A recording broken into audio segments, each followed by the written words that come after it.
Guys, what's up and welcome back to my channel. So today we're going to talk about a case that I found genuinely just so disgusting, dismaying. I don't even know what kind of adjective to use because truly this shit is heinous, okay? So let's discuss. Killer Jock 17 boasted, "I guess I'm just too strong," after helping beat boy 16 to death at Arizona house party.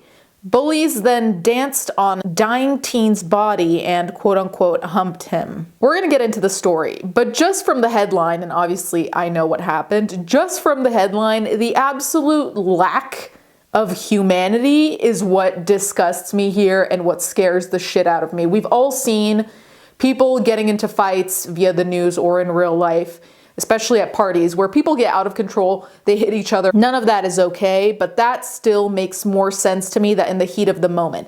But once you see that someone's on the ground, once you see that someone is in a severe case of head trauma, whatever the fuck, and you decide to dance around them and pretend you're violating them,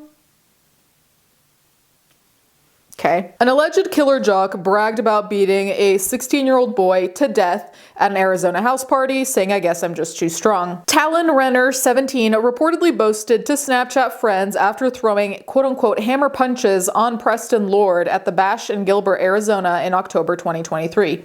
He wrote, "I got into a fight, a big group fight, and I accidentally killed a kid. I guess I'm just too strong." I don't relate to the brain of a 17-year-old boy, thank God. Thank God I don't even relate to my own brain at that age. That being said, of course, there may be a level of shock at killing someone, at getting into a fight like that. So part of me is like, this kid is just saying stupid shit, not even realizing what he did. The other part of me, though, is like, how is your first thought to post on Snapchat? Like, if you are in a moment of shock, how is your first thought, yes, you know what? Let me tell people, like, haha, yes, I'm too strong, almost kill someone. So like, there's a level of understanding of shock and not knowing how to react to things. But this seems wild to me that the first thing you do is get your phone and talk about how you killed someone. Renner and 6 other alleged bullies have been arrested over the death of Lord, who died of a brain injury 2 days after the beating. Police records allege one unnamed boy danced on the dying teen's body shortly after the beating, while others performed humping, simulated rape acts to further degrade their victim. Newly released communications said to be between Renner and friends offer a chilling insight into the aftermath of the deadly beating, AZ Family reported. Renner allegedly couldn't help but brag after Lord was killed, texting fellow suspect Taylor Sherman to say, "I might have hospitalized that kid. I hit him pretty hard." The millionaire gym owner's son is also said to have shown a video of the fatal beating he'd recorded on his phone to friends while declaring, "Oh, I put this kid on life support." This is psychopathic shit. This is absolutely psychopathic, and I genuinely, it's so insane to me. And to me, it really does sound like this kid needs serious levels of help, because if you hit someone, and even when you have calmed down, you're texting people saying you put kid on life support, you hit him pretty hard, like, it sounds like gloating with, "Oh, I put this kid on life support." Saying you hit him pretty hard and he's hospitalized, that depends on the tone and we can't know via text. But to say that you put someone on life support and you're like, haha, laughing about that, you're showing off about that,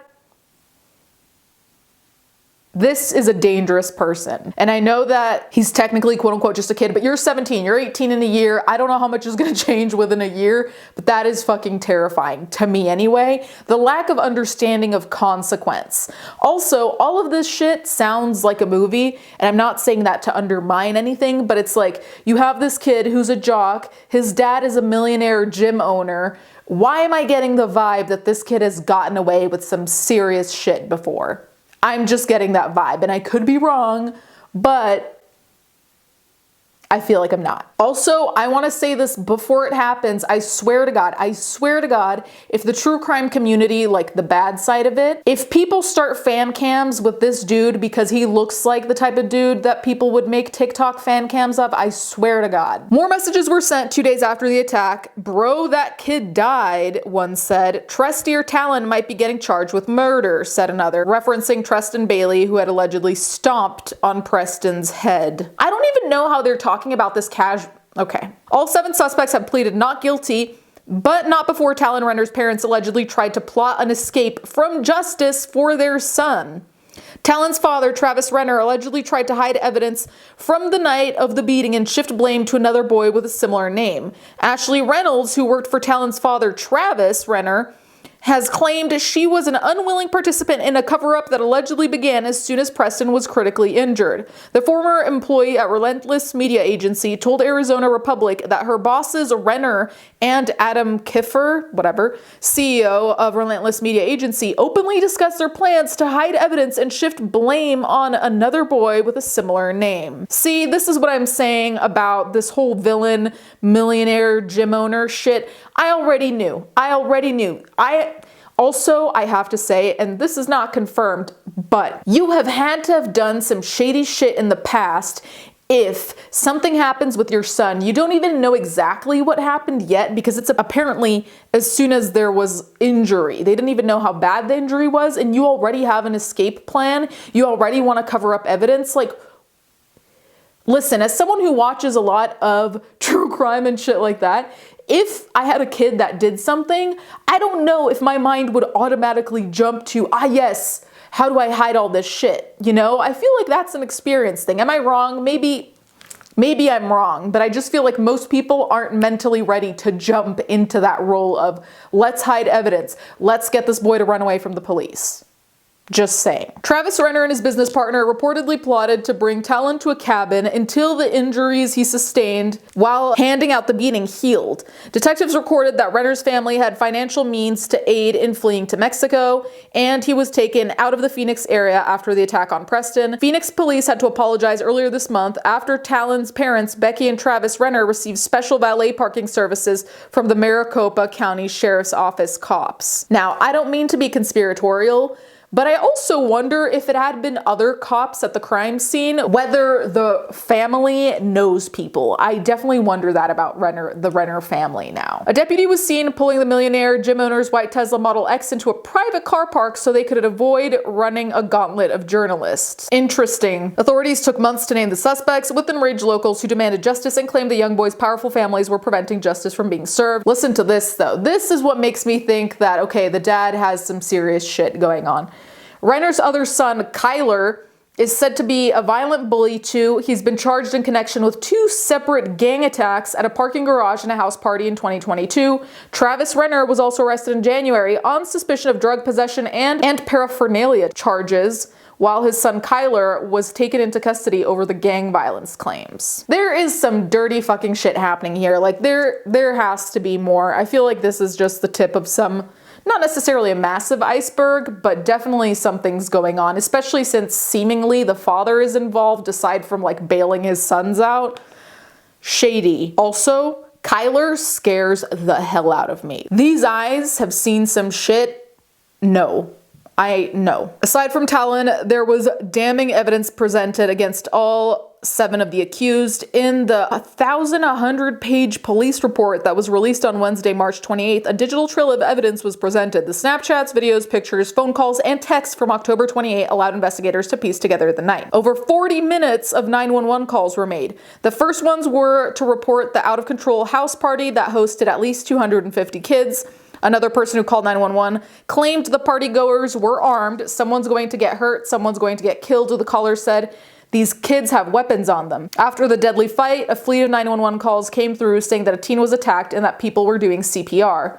Callers told 911 dispatchers that the group of attackers had ski masks on and estimated there were like 15 of them. Investigators believe that the fight broke out over a gold chain after D-Money, later identified as Dominic Turner, ripped the chain off. Along with Talon's vile confession that he killed Preston because he was just too strong, other members of the gang also fired off incriminating messages, according to the police report. Talon Vigil said in a Snapchat conversation that I hit a kid and this kid hit his head and then they kicked his head in the ground and then I got word he died, so I don't know. William Hines told police officers, straight up, bro, I was drunk, heat of the moment, I kicked him one time and I kicked his leg. Taylor Sherman told officers that he, Renner, Maisner, and Turner got in his car and took off after the fight. When the group were in the car, Talon allegedly said, I might have hospitalized that kid and I hit him pretty hard. Each of the 7 suspects are now facing a first-degree murder charge and a kidnapping charge. This is all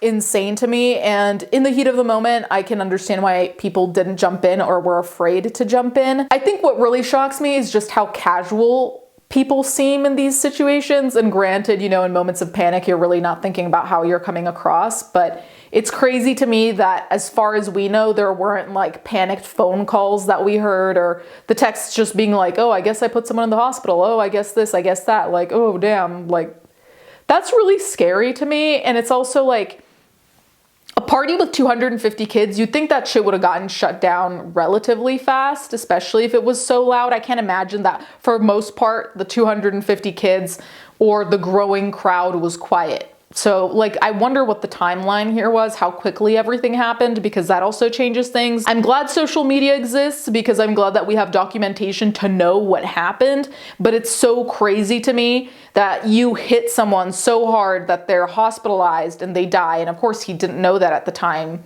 Talon Renner. But like, you Snapchat someone, you tell them, oh shit, might have hospitalized someone, but IDK, we'll see. Hello? I really do not want to be that boomer, but I might have to for a second.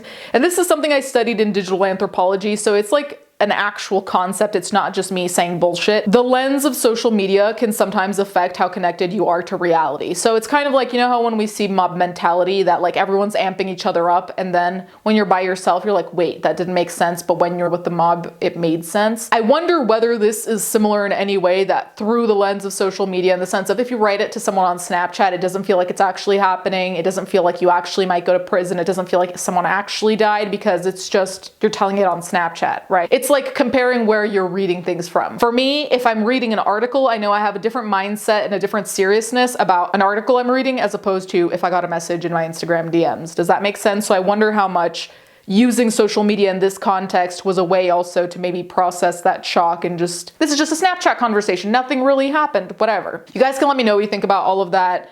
This is honestly super sad, but I have a feeling that nothing big is going to come of it, in the sense of I really don't feel like these teens are really going to get major repercussions. And people were already calling it that since the father is a millionaire and the other families seem to be well off too, that all of these people are just going to get away with it. Anyway, let me know what you think in the comments down below. Let me know how much time you think they should all do. Thank you guys so much for watching. Thank you to my patrons as always, and we'll catch you guys next time.